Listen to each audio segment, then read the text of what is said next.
how to see someone's following list on TikTok.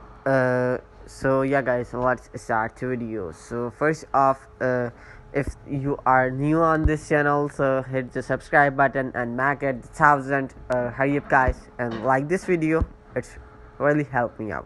So first off, in order to someone see following list, when someone hidden their following list and you want to see all following list, what you need to do, open the TikTok and select that account and go that account.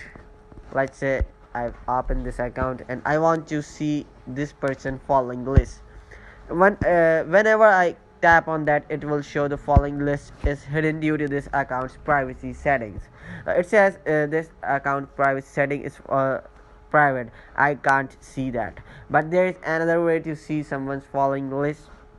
You're gonna tap on the followers, and after that, once you have opened the followers, and it will show you all followers of the this account, and you will find the all person that already following in the someone account, so you can easily find here in followers. So yeah, guys, this is how you can do it. If this video was helpful for you guys, so please like and subscribe for more videos like this. See you guys in the next video.